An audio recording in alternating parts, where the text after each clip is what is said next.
Welcome back to 24 Cares. I'm Devin Owens-Teller with Cares by KJE. We are a tech-enabled strategy and leadership development firm specializing in diversity, equity, and inclusion. We are in episode 2 of a wonderful conversation with Amie Kromis, DEI Director for North America with Essity, and we're talking all things supplier diversity.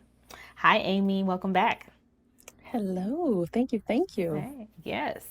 All right. So now we're going to kind of jump into a little bit of the nitty gritty, talking about the barriers, but also the importance of supplier diversity.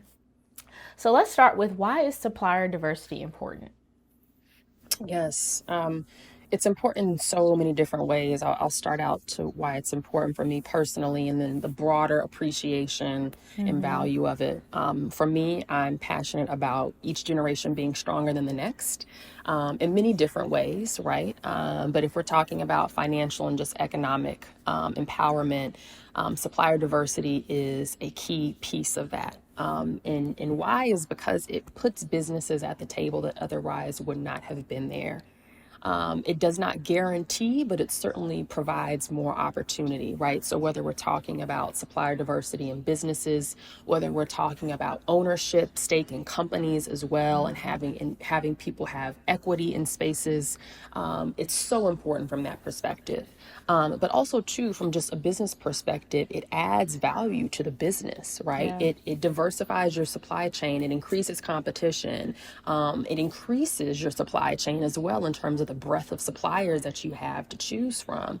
And it truly results in better business outcomes as well. You're getting new, fresh ideas. You're changing the status quo in terms of how people typically do business. So there's certainly that kind of intrinsic, heart connection, but there's also that hardwired business connection. Yeah. And then also kind of the third tentacle of it in that, I've been seeing more recently is the link with ESG, or environmental, social, and governance reporting, right? ESG is kind of a combination of inputs to really grade a company on how they're being a good corporate citizen. So those inputs can be DEI information, such as recruitment and retention of diverse communities. It can be community investment and volunteerism. It can be carbon goals, and it can also be supplier diversity.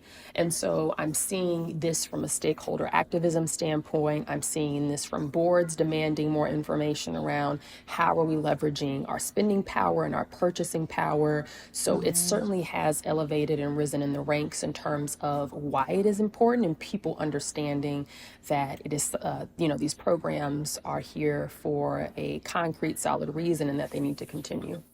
Yeah. So that, kind of thinking about episode 1, where we're talking about affirmative action. And I'm thinking about kind of the backlash, or the other side of it. So can you talk a little bit about, there's the pros, right? But then there's also people that would see these as cons and see it as, oh, you're taking this opportunity away from my business. And, we've been in business with you all for X number of years. Can you kind of give us your thoughts and opinions on that? Oh, certainly. Something that comes to mind is there was a quote that Maynard Jackson said when he put forth this 25% goal for minority-owned businesses at the creation of the Atlanta Hartsfield Airport. And when he announced these goals, there was just recoil. There was just major pushback. How could you tell us? And his response was, would you rather have 75% of something or 0% of nothing? And that has always stayed with me in terms of, expanding the pie, providing opportunities. Even when you think about large businesses, I'll take construction, for instance. A construction business or a construction company, when they're performing a trade, they have to subcontract out portions of work, Yeah. right? So you're already giving away, put that in quotation marks, portions of your contract. So why wouldn't you want more competition when you're getting those bids and things of that nature? So yes, there certainly are challengers to this work, even to ESG. We've seen recently the governors in Texas and Florida who say, we won't accept, I believe it's, pension funds who, focus on ESG related funds, things of that nature. But at the end of the day, I think that businesses are understanding that their thresholds and what they're graded upon are much more stringent and much more beyond, positive cash flow returns. It also is, how are we leveraging this to be a better steward of our community? Because if not, then that will also result in backlash, which can then, Right. which can then also result in, hey, our share price has gone down tremendously at, at the announcement of XYZ. So Yep. it's all interlinked. But at the end of the day, you see positive performance with companies that are dedicated to the work of DEI, that are also dedicated to the work of supplier diversity, and understand that there's a fundamental return on that investment. Yeah. That's good. So what industries are making the most impact? Who's doing this right? So, if you listen to the first episode, we talked about the history of supplier diversity and mentioning how the federal government, they influence their government contractors to really abide by these mandates, essentially, or these goals rather. And so at the beginning of this, in the 1960s and 70s, you had the telecom industry, the automotive industry, who were at the forefront of making this happen, which absolutely commend them and their rich, deeply rooted programs. But I'm really excited about the tech industry and how they're approaching this work from such a I don't want to, like, analytical, kind of challenging the status quo piece. And I really, really love what they're doing. So, for instance, one example is Meta. And so we'll talk about kind of some barriers and things of that nature, but access to capital is a huge barrier for, or not access to capital, but cash flow rather, in payment terms. I mean, sometimes, you don't get an invoice paid for, net 30, 60, Third, 90 yes. days. Yes. And so what does that mean for a business where, wait, I need to invest that money to go into another project? So they have this fast track invoicing program that they established, where instead of waiting 30, 60, 90 days, you can get your invoice paid immediately and have that cash open up to you, right? Wow. So that's an amazing thing that Meta's doing. Apple, I love how they link their supplier diversity initiatives to their larger business initiatives as well. They have an accelerator program for diverse businesses that's targeted and linked with their carbon neutral goals. And so that accelerator program provides resources, mentorship, deep social capital to businesses that provide environmental solutions, right? So they're saying, hey, this is a mutually beneficial relationship. You Right. now have a relationship with Apple, one of the biggest tech companies in the world. And now we have a relationship to you to enter into our supply chain. So Yeah.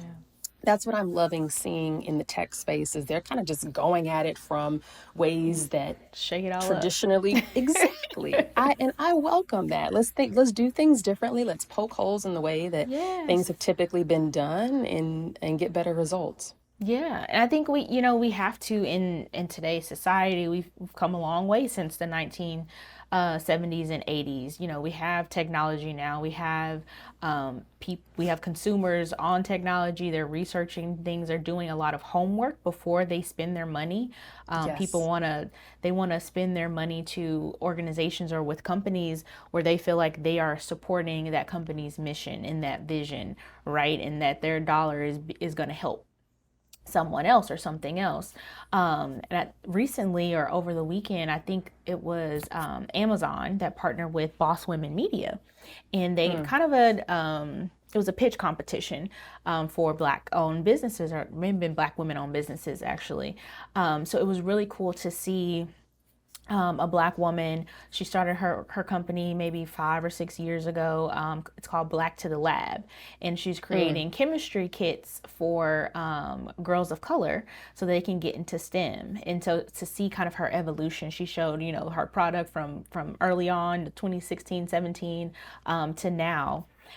Being a supplier with a warehouse and all of that, and actually winning that competition over the weekend and having that financial investment so that she can, go on and do more. And like you said, reinvest that money back into the business.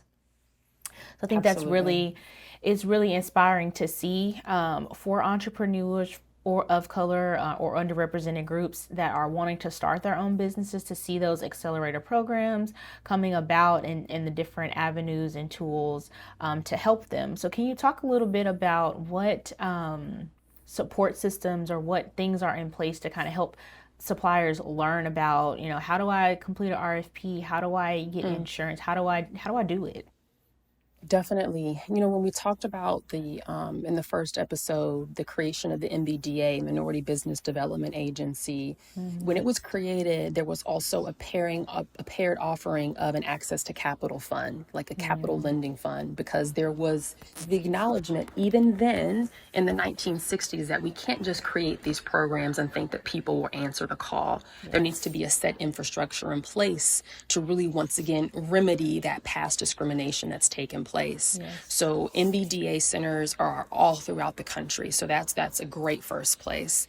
PTAC centers, procurement technical assistance centers. You can go in, you can drop in for office hours. They have different workshops. They'll help you set up a business plan. I mean, they're great one-stop shops. And then also too, that's more so on the public offering side, but also on the private side, if you have companies that you want to do business with, research if they have a supplier portal. If so, designate that you are certified as whichever acronym it might be in that, big landscape of acronyms.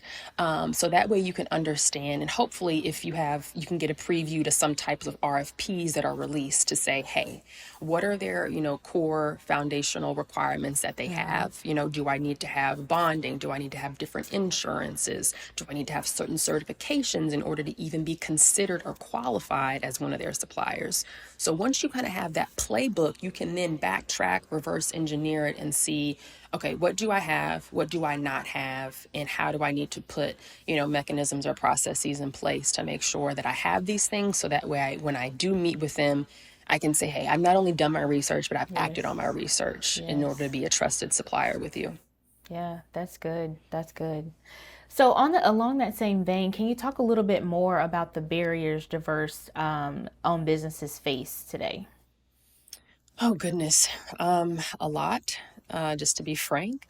But if you'll ask anyone in this space, one of the top two, most likely number one, they'll say is access to capital, right? When we talk about building wealth in communities, when you talk about return as well, more risk, more return. So these more riskier industries also require a lot of capital. They're very capital intensive up front. For instance, I was in construction. Think about what it takes to actually even start a construction company, the amount of physical equipment that's needed, the yard space that's needed to actually store the physical equipment. Let's not forget the people that you need to have on your payroll. And so if you don't have some type of small loan that's gifted to you from a family member, not everyone has access to that. And so how are you supposed to even get started? So access to capital programs, definitely research the Small Business Administration, MBDA as well. There's all sorts of pitch competitions, like you mentioned, Devin, earlier, just to keep an eye out for. That's absolutely critical in terms of scaling a business, having that access to capital. And then also I'll say that executive business acumen is also a barrier. When you have an entrepreneur who is going from being in the weeds, doing the work, doing everything day in, day out, to then being slowly removed as the business grows, to actually needing to lead, to need to be able to do business development, to be able to plan and forecasting. There's an excellent program that the National Minority Supplier Development Council, NMSDC, partners with Dartmouth on their Tuck School of Business, and it's an executive education program. And every year they send on scholarship CEOs of minority business enterprises to Tuck to say, hey, this is a different way of thinking, particularly if you want to scale and grow your business. And so that's a barrier, but also a solution that I would definitely recommend for companies who are interested. Nice. Thanks so much. This has been really helpful information, and really in terms of giving those suppliers kind of a how-to guide or where to look for resources to really just get started. So thanks for joining us again, Amie. And thank you for joining us on this episode of 24 Karas. I'm Devin Owens-Toller, leading operations and analytics. And stay tuned for our next episode, where we're going to talk a little bit more about supplier diversity. Here at Karas by KGE, we are helping you live a 24/7 commitment 365 days of the year.